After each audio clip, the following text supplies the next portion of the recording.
রুমাল দিয়ে বল মুছছেন তাসকিন আহমেদ। দৃশ্যটা স্পষ্ট জানান দিচ্ছে আবুধাবির অসহ্য গরমের বার্তা। শুধু তাসকিনই নন, এমন পরিস্থিতি সামলাতে হচ্ছে সব বোলারকেই। তবে ঘামের ভেতরও এক মুহূর্তের জন্য থেমে থাকেনি প্রস্তুতি।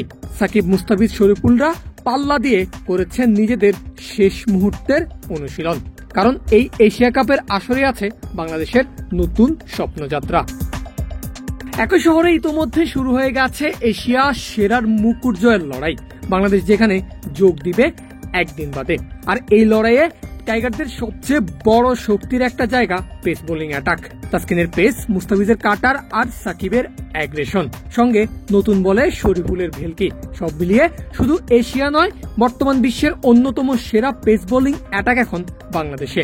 এমনটা মানেন ক্রিকেট বোদ্ধারাও। শুধু টকশোর টপিক হয়েই নয়, মাঠে ব্যাটিং ব্যর্থতার দিনে ম্যাচ জিতিয়ে কিংবা সিরিজ জিতিয়ে নিজেদের সামর্থ্যের প্রমাণ বারবার দিয়ে গেছে বাংলাদেশের পেস বোলিং অ্যাটাক। ফলে এশিয়া সেরার ট্রফিটা প্রথমবারের মতো নিজেদের বিমানে তুলতে হলে চোখ থাকবে টাইগারদের পেস বোলিং ডিপার্টমেন্টের দিকে।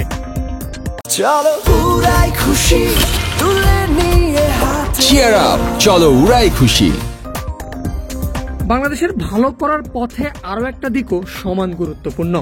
পঞ্চপাণ্ডব যুগ শুরুর পর এই প্রথম কোনো পাণ্ডব ছাড়াই বড় টুর্নামেন্টে নামছে বাংলাদেশ। তাই সংযুক্ত আরব আমিরাতের টাইগাররা যেমন অভিজ্ঞতার অভাব ফিল করবে, ঠিক তেমনি একটা দিক দিয়ে বাংলাদেশের আছে শক্তির জায়গায়ও। সেটা হলো তরুণ ব্যাটারদের আগ্রাসী মেন্টালিটি। মাঠে পারভেজ ইমন যেমন আগ্রাসন দেখান, তাতে দল শুধু উড়ন্ত শুরুই পায় না, বড় টার্গেটের জন্য রাস্তাটাও তৈরি করে দেয়। একই কাজ করে দেন তানজিদ তামিমও। শুরুর এমন ঝড়ের পর মাঝপথে যাই হোক, শেষ দিকে ঝড় তোলার দায়িত্ব পড়ে জাকের আলী অনিক, শামীম পাটোয়ারি আর রিশাদ হোসেনদের ওপর। আর এই কাজটা ম্যাচের পর ম্যাচ করে এসেছেন তারা। দলকে জেতাতে সরাসরি ভূমিকাও রেখেছে তরুণ হিটারদের ঝড় তোলা ইনিংসগুলো। সব মিলিয়ে এবারের মিশন এশিয়া কাপে বাংলাদেশের ভরসা এই দুই ডিপার্টমেন্ট, পেস বোলিং ইউনিট আর তরুণ ব্যাটারদের আগ্রাসন। আবুধাবির তপ্ত গরমে এই দুই শক্তির সমন্বয়ে ঠিক করে দেবে টাইগারদের ভাগ্য। আর সবকিছু ঠিকঠাক মতো গড়ে দিতে পারলেই হবে প্রথমবারের মতো এশিয়া কাপ জয়ের ইতিহাস।